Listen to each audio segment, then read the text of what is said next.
Hello everyone. Today we will discuss the topic critical section from the module 3 of operating systems. What is a critical section?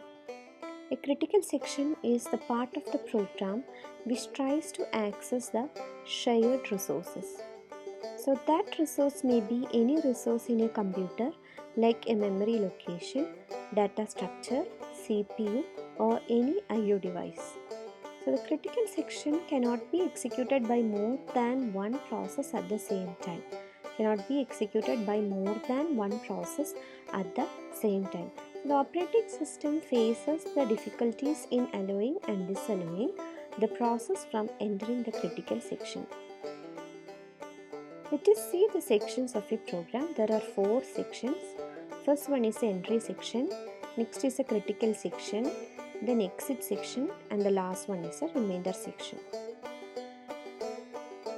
This is the general structure of a typical process PI. So here entry section and the exit section guard the critical section. Entry section means it's a part of the process which decides the entry of a particular process.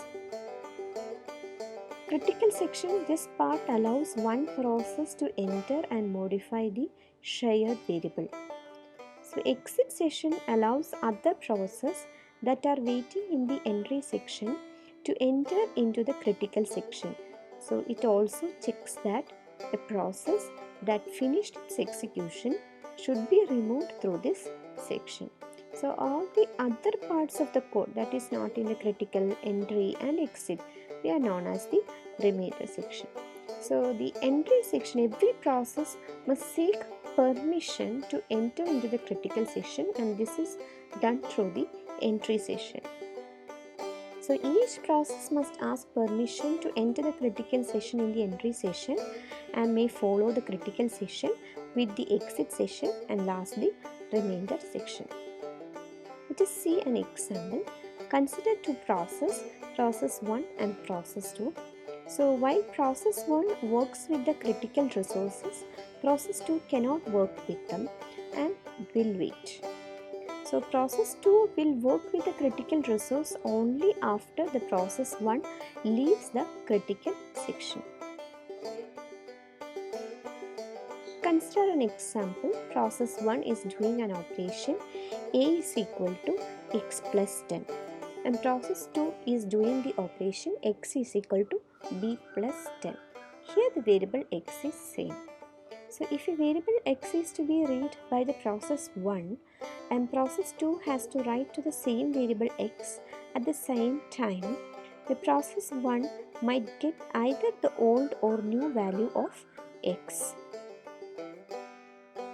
So in cases like these, a critical section is important. So if A needs to read the updated value of x, executing the process 1 and process 2 at the same time may not give required result. So to prevent this, the variable x is protected by a critical section. So first, process 2 gets access to the critical section. Once process 2 finishes writing the value, process 1 gets access to the critical section and variable x can be read. The critical section problem needs a solution to synchronize the different processes. So the solution to the critical section problem must satisfy some conditions. First is a mutual exclusion, then progress and bounded waiting. Mutual exclusion implies that only one process can be inside the critical section at any time. If any other process requires the critical section, they must wait until it is free. Consider an example. Here there are two processes, process A and process B. So process A enters its critical region at time t1. A little later at time t2, process B attempts to enter its critical region but fails because another process is already in its critical region and we allow only one at a time. So B is temporarily suspended until process A leaves the critical region. So after process A leaves the critical region, process B enters the critical region. The next requirement is the progress. So if no process is executing in its critical section and some process wish to enter their critical sections, then only those processes that are not executing in their remainder section can participate in deciding which will enter its critical section next, and this selection cannot be postponed indefinitely. This means that if a process is not using the critical section, then it should not stop any other process from accessing it. In other words, any process can enter a critical section if it is free. Next one is a bounded waiting.